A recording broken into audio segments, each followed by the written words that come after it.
오늘 둘째 밤의 은혜 우리 가운데 임하기 원합니다. 오늘 저녁 말씀 제목은 이 일 할 줄을 믿느냐 라는 제목으로 함께 은혜 누리기 원합니다. 한번 따라해 볼까요? 이 일 할 줄을 믿느냐.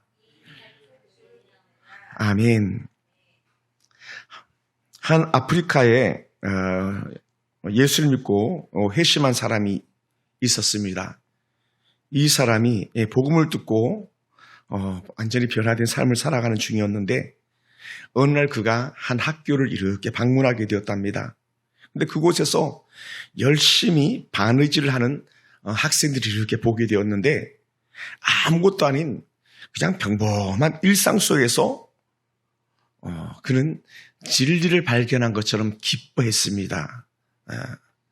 그게 뭐냐? 평소에는 눈여겨보지 않았는데 학생들이 바느질을 하는데 항상 실이 바늘을 따라다니더라는 거예요. 당연하죠. 실이 바늘을 따라다니는 거. 왜냐하면 바늘에 실이 끼워놨으니까.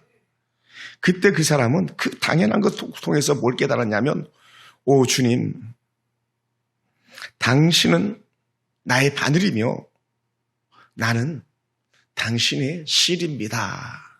이런 고백을 하게 됐어요. 야, 놀랍지 않습니까? 이 성도는 항상 기도하면서 말씀을 읽고 전적으로 주님을 의지하면서 주님께 가까이 있기만 하다면 우리는 언제든지 하나님에게 이끌리게 되어 있다라는 그 진리를 발견한 거죠. 그러다 보니까 저는 이런 교훈을 말할 수 있게 되었습니다. 성령이 충만한 것은 바늘이 어디로 가든지 관계없이 그 바늘을 따라다니는 실처럼 우리는 주님을 따라다니는 사람인 줄 믿습니다. 이거를 짧게 말하면 우리는 성령이 이끄는 대로 따라 움직이는 그런 사람들이 되는 줄 믿습니다. 그렇지 않다면 성령이 이끌리지 않는다면 그 사람은 어떤 사람이냐? 사단의 노리개밖에 안 되는 거예요. 교회도 사단의 노리개, 성도도 사단의 노리개, 자기가 마음대로 조종할 수 있는 그 사단의 조롱거리 노리개감밖에 안 되는 거죠. 그래서 우리는 하나님께서 주신 은혜 가운데서 성령이 충만한만이 오늘 우리를 지키는 줄 믿으시기 바랍니다. 예수님은 육신의 몸을 입고 이 땅에 오셔서 단 한 번도 해본 적이 없는 그런 일을 하신 분입니다. 인간적으로 생각하면 예수님이 하시는 일들은 예수님에게도 너무 생소한 일인 거예요. 또한 예수님이 하시는 일을 지켜보고 있는 제자들에게도 무리들에게도 아주 생소한 그런 일들입니다. 예수님이 하시는 일을 지켜본 그 일들이 너무나도 생소해서 사람들은 깜짝깜짝 놀라게 된 것이죠. 예수님이 어떤 특별한 일을 행할 때마다 사람들이 놀라서 탄성을 지르기도 합니다. 왜냐하면 누구도 예수님처럼 그렇게 능력을 행한 일이 없었고 누구도 예수님처럼 그렇게 권세 있는 가르침을 갖다 가르친 자들이 없었더라는 거예요.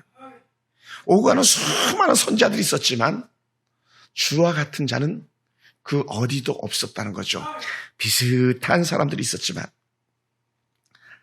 그러다 보니까 마태복음 9장에 몇 가지 기적적인 사건들이 드러나는데 한 관리가 자신의 딸이 죽은 것을 알고도 예수님에게 딸을 살려달라고 하면서 간청을 합니다.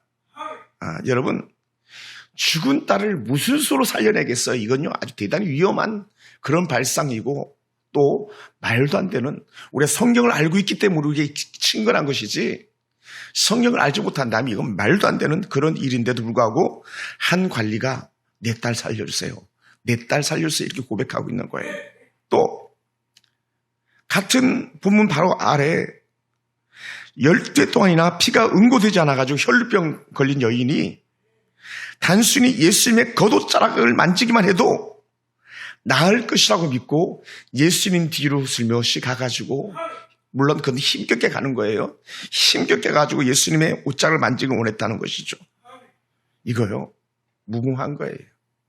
여러분, 어떻게 예수님께서 손대준 것도 아니고 예수님 말씀하신 것도 아니고 자기가 예수님 옷자락을 만지는데 어떻게 그게 낫겠냐는 거예요.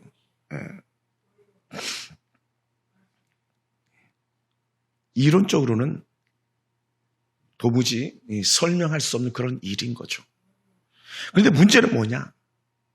그것이 한 관리도 그렇고요. 이 여인도 그렇고 그것이 믿음이었다는 거예요. 믿음.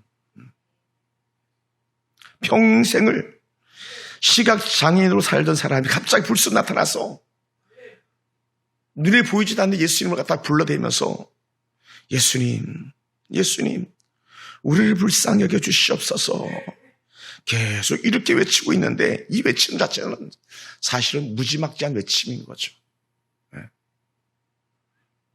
예수님이 하시는 일들이 얼마나 무모한 도전인지를 사람들은 너무나도 잘 알고 있습니다. 한번 본문을 읽어보면 지금 믿음이 없이 신앙생활하는 성도들의 모습이 어찌 보면 꼭 이와 같지 않을까 그렇게 생각이 들기도 합니다. 여러분, 한 관리집을 방문했더니요, 이미 딸은 죽었고 곡하는 소리와 헌하는 소리, 피리 부는 소리가 들리기 시작합니다. 그러니까 말도 안 되는 상황이죠. 이미 죽어서 장사 중에 있는데. 근데 예수님께서 뭐라고 말씀하십니까? 이 소녀가 죽은 것이 아니라 잔다라고 이렇게 말씀하셨어요. 그것이 마태복음 9장 24절 이런 말씀이거든요. 그러면 아하, 소녀가 자는구나. 사람들이 이렇게 여기면 얼마나 좋겠습니까? 혹은 이미 죽은 걸 아는 사람들이 야, 예수님은 소녀를 살리려나 보다 이렇게 믿으면 얼마나 좋겠어요.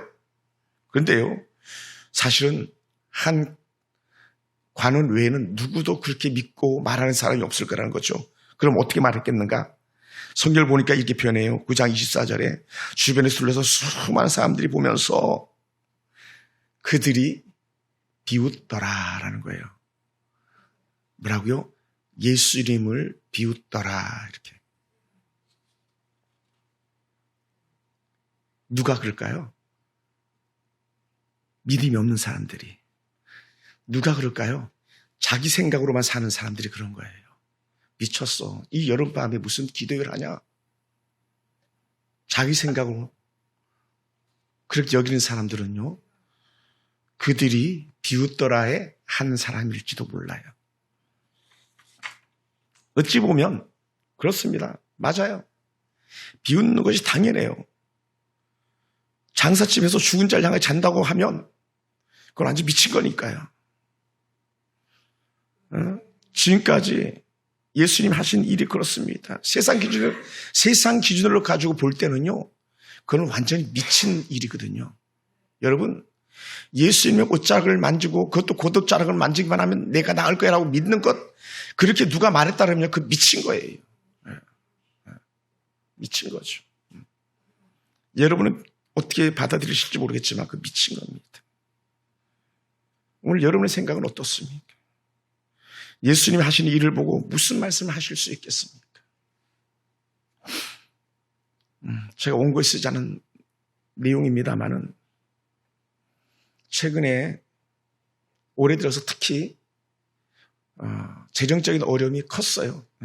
교회가 재정적인 어려움이 컸어요. 헌금해야 될 사람들이 자기 분깃을 감당하지 않고 또 예물을 드리던 사람이 또 교회를 나가기도 하고 그래서 재정적으로 많이 어려웠어요. 뭐 지금도 마찬가지긴 합니다만은 근데 제가 이렇게 고백했어요. 하나님, 재정 채워주세요. 하나님, 재정 채워주세요. 근데 생각지도 않게 어느 한 권사님이 저한테 전화를 해가지고 우리 교회 권사님이 아닙니다. 목사님 얼마나 어렵냐고. 요새 목사님들은 다 카드로 돌려막고 교회 월세 내고 그렇게 생활한다고 하는데 목사 얼마나 어렵냐고. 그래도 저는 그랬죠. 아유, 권사님 괜찮아요. 하나님의 은혜로 견딥니다. 괜찮아요, 권사님. 저를 너무 아끼는 권사님이셨기 때문에 괜찮다고 그를 안심시켰죠. 그랬더니 그 권사님, 목사님, 내가 헌금을 좀 보내겠습니다. 그것도 1, 20만 원도 아니고 1, 200만 원도 아니고 목사님 500만 원을 보내겠습니다. 우리 교회 나간 권사님이 1년 헌금하는 만큼을 그분이 한 번에 해결해 주시는 거예요.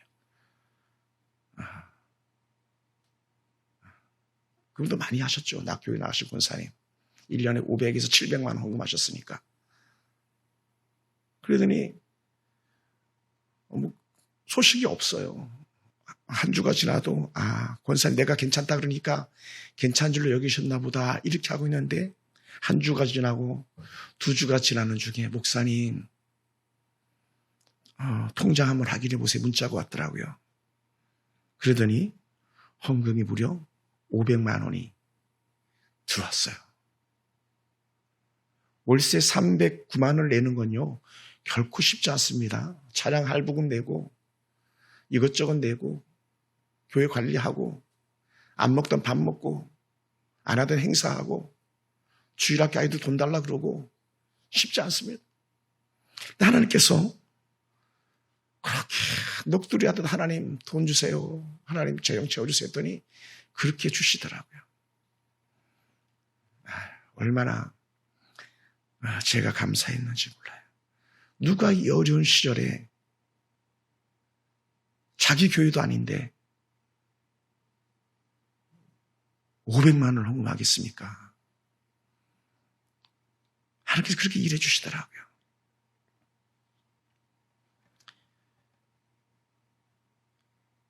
예수님이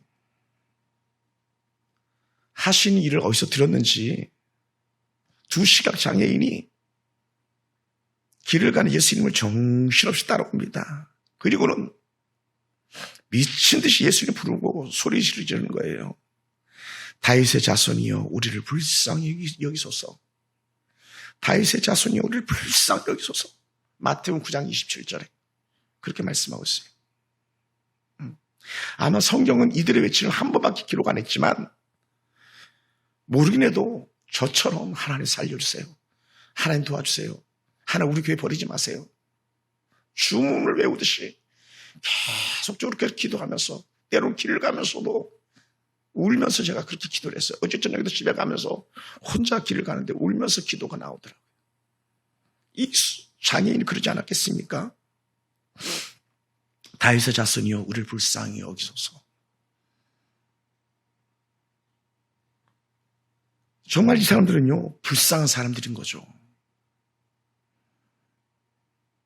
앞을 보지 못하니까 사람 구실도 하지 못하고 미래도 없는 그런 사람들입니다.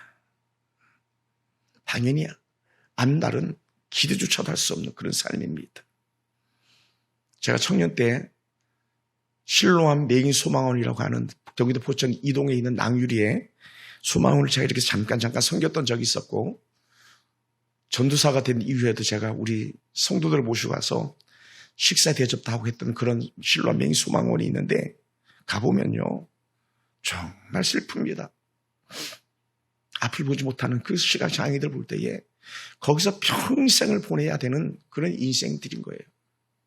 어떤 사람은 그것이 너무 힘들어가지고 도망가 보지만 도망갔다가 그나마도 받아주고 먹여주고 재워주는 데가 거기라 결국은 다시 돌아오게 되더라고요. 평생을 눈을 뜨지 못하고 그렇게 사는 사람들을 이렇게 보았었어요.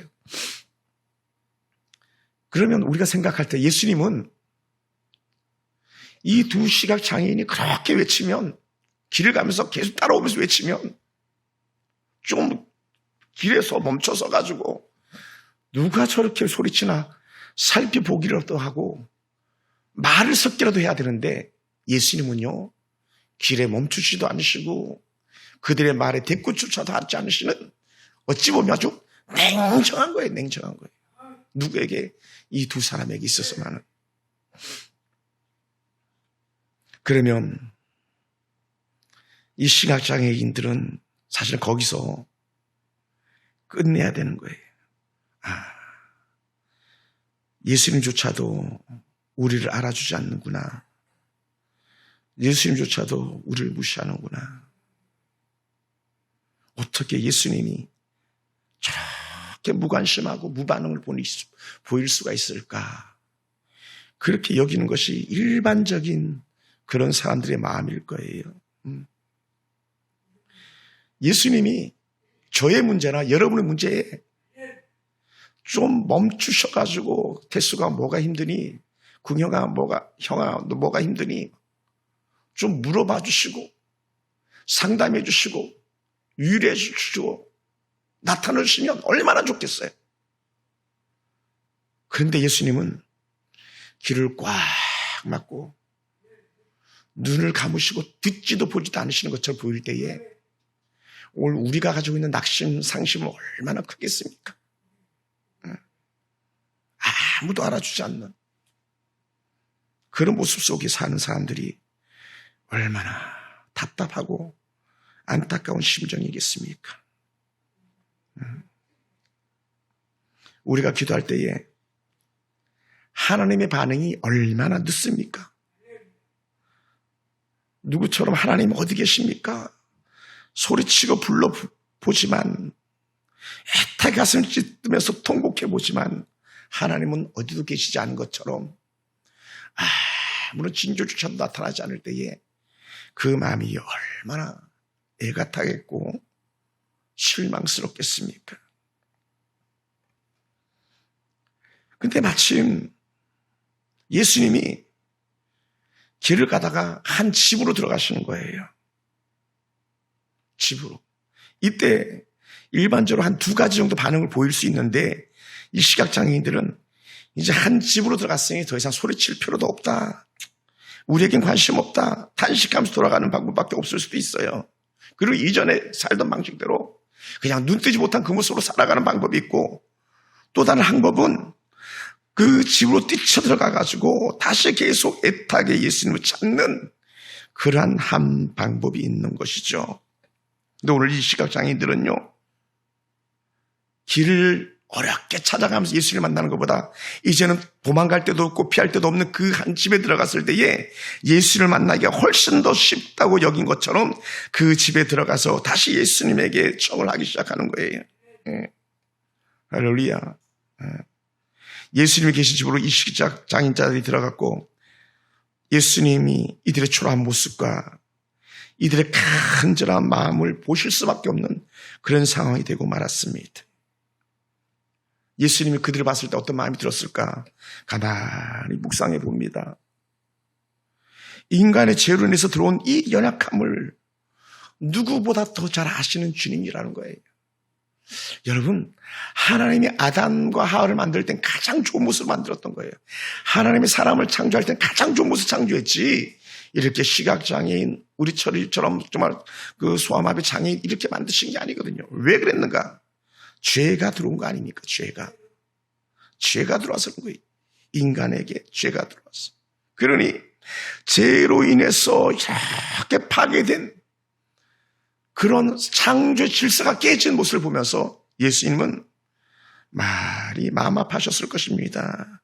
그리고는 주님께서 이들을 거저 버려두지 않기로 작정하신 것이죠. 그리고 이제 예수님이 반응하기 시작합니다. 그 반응이 바로 오늘 우리가 제목으로 잡았던 한 부분 마태복음 9장 28절의 말씀이에요. 우리 9장 28절 다시 한 번만 볼까요? 마태복음 9장 28절 같이 한번 읽어봅시다. 시작. 예수께서 집에 들어가심에 맹인들이 그에게로 나오거늘 예수께서 이르시되 내가 능히 이 일 할 줄을 믿느냐 대답하되 주여 그러하오이다 하니 뭐라고요? 내가 능히 이 일 할 줄을 믿느냐? 그 소경들에게 내가 이 일을 할 줄 믿느냐? 이 말을 들었을 때 소경은 어땠을까? 이렇게 제가 생각해 보건데 아마 가슴이 터질 것 같았을 거예요. 너무 기뻐가지고 예수님이 반응해 주신 것이 너무나 놀라워가지고 또 그들이 가지고 있는 그 믿음, 예수님께서 내 문제를 해결해 줄 것이라는 그런 믿음을 보였었기 때문에 그 믿음의 반응으로 그들은 아마 날아갈 듯한 그런 기쁨을 누렸을 것입니다. 그러니 그는요, 다른 긴 말 하지 않습니다. 38년 된 여인은 사람은 누가 나를 저 연못에 넣어줄 사람도 없습니다 하며 주저리줄 말도 많았는데 달도 많았는데 이 소경들은요 같은 마음으로 고백합니다. 주여 그러하오이다. 주님께서 능히 이 일 할 줄을 믿습니다. 이 고백을 하는 거예요. 할렐루야. 그리고는 제가 우리식으로 표현해 보는데요. 아멘 그랬을 것 같아요. 아멘. 기도원 가보세요. 정말 생사를 걸고 기도하는 사람은요, 목이 터져라 하면 하지 설교 시간에 꼬박꼬박 졸지 않아요. 배부른 돼지가 됐으니까 꼬박꼬박 설교 시간에 졸고 딴척하고 스마트폰 하는 거지. 살만하니까 그런 거지. 생사의 여한이 달려있는 사람들은요, 그렇게 할 수가 없는 거예요. 그러니 이 두 소경은 주여 그러하오이다, 주여 그러하오이다. 우리 광명교회 우리 정황열 집사님이 문제를 만날 때마다 아멘 아멘 하는데, 그렇게 아멘 아멘 외치던 집사님이 그 악한 질병 암병에서요 완전히 나아가지고 전도자로 살고 저한테 신방 오라고 하는 그런 요청까지 오고 있습니다. 뭐라고요? 아멘, 주여 그러하오이다. 하나님 우리 대응이 책임져 줄 믿습니다. 그러한 줄 믿습니다. 우리 지금 차라리 정말 연약한 우리 철이 진이 하나님 책임져 줄 믿습니다. 도무지 하나님 앞에서 희망이 보이지 않는 아들, 딸들에게 또 주의 교회에 하나님 그럴 줄로 믿습니다. 그럴 줄로 믿습니다. 이 고백이 나오는 거예요. 아무도 반응 보이지 않아도 오히려 주변 사람들 밀쳐내고, 목사님 그거 좀 왜 합니까? 아빠 그거 왜 하는 거야? 배부른 돼지들인 거예요. 배부른 사람들은요 애타는 마음을 몰라요. 여러분 눈이 조금만 안 보여보세요. 얼마나 불편한지 몰라요. 얼마나 불편한지 몰라요. 근데 이 사람들은 평생 불편해야 되는 거거든요. 평생.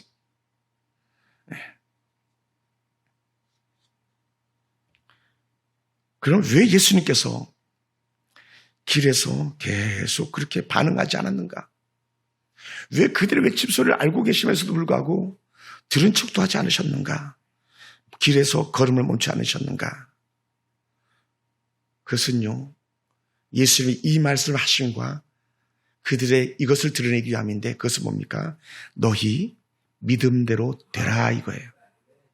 너희 믿음대로 되라. 눈 떠이게 아니고 너희 믿음대로 될지어다 이거예요. 너희 믿음대로 되라. 할렐루야. 여러분 기도 제목이 탈상공론이 아니고 끝나는 그냥 추상적인 기도 제목이 아니고 주여 그리 할 줄로 믿습니다 고백하는 그 신앙이 진짜인 거예요. 순종의 제사보다 낫고 듣는 것이 시한 길보다 낫단 말을 수도 없이 들었지만 정작 순종해야 될 자리에 고백해야 될 자리에 도무지 고백하지 않는 그 모습을 가지고는 아무 일도 이룰 수가 없는 거예요. 그래서 예수님께서는 그들의 믿음을 끝까지 사람들에게 보여주고 싶었던 거죠. 누구까지? 오늘 이 자리에 계신 저와 여러분에게까지 그 믿음을 드러내 보이고 싶었고, 얘들아 너희도 보지 못하지 않니?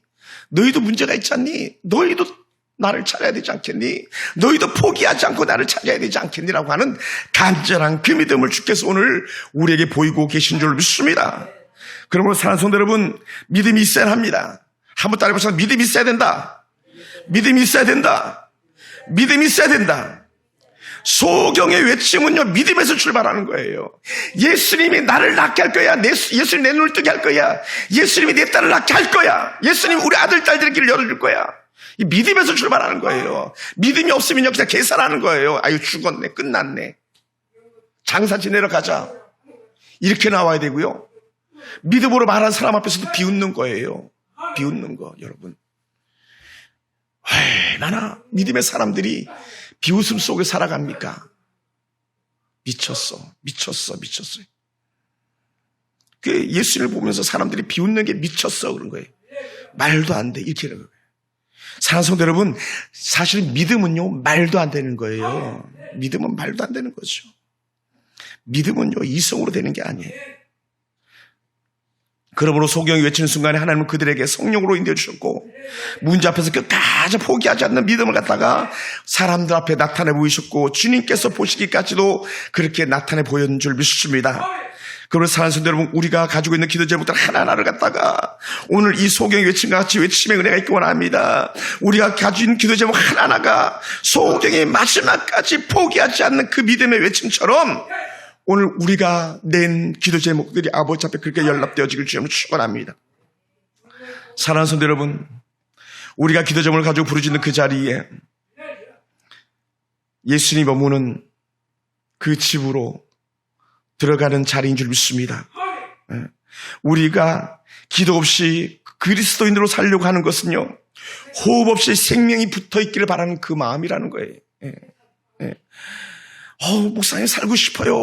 근데 숨이 끊어진 거예요. 이미 의미가 없다는 거예요. 왜냐하면 호흡이 없으면 죽은 자이기 때문에요. 그러고 계속 우리는 어떻게 해요? 여러분, 반복적인 말이고 늘 듣는 말인 것 같지만 그럼에도 불구하고 우리는 또 말을 해야 되는 거예요. 그러므로 우리는 기도한다라는 거죠. 할렐루야, 할렐루야. 그러면 우리는 기도한 것을 받은 줄로 믿는다라는 거예요. 기도한 것을 받은 줄로 믿는다. 존 칼비 목사님은 이렇게 말씀하셨어요. 어려운 환경에서 기도하고 싶은 마음마저 없다면, 어려운 환경에서 기도하고 싶은 마음마저 없다면 그 사람은 저보다 더 거칠게 말해요. 짐승 맛도 못한 인간이다, 이렇게 말해요. 어려운 환경에서 기도하고 싶은 마음마저 없다면 짐승 맛도 못하다. 그냥 문제는 커 보이는데 기도는 하기 싫은, 그것을 짐승만도 못하다고 칼비 목사님은 평가를 했어요. 사랑하는 성도들, 생각해 보세요. 누가 죽은 딸을 살려달라고 찾아가도, 누가 죽은 딸을 살려달라고 찾아가는 관원의 믿음을 갖겠습니까? 누가 예수님 옷자락만 만져도 나을 것 같았다고 외쳤던 12년 혈병에 걸린 여인의 그 손을 내민과 같겠습니까?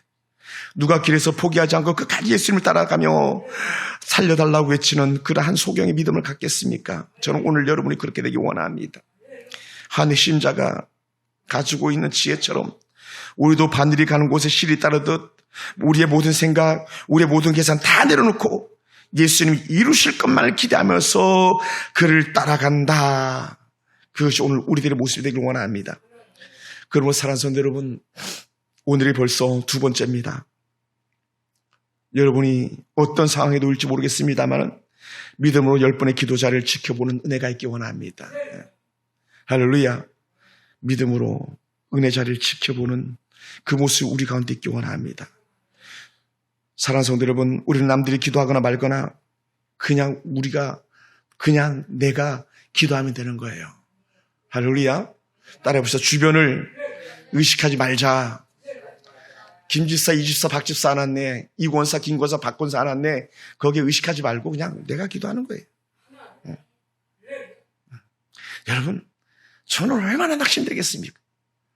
주일날 그렇게 기도 제목 내라 그랬는데도 기도 제목도 안 내고 그렇게 10번만이라도 같이 기도해보자 했는데 들은 척도 안 하면서, 그것도 안 되면 영상으로라도 들어와서 함께 말씀드립시다 하는데 그것조차도 안 하는데 누가 더 실망하겠습니까?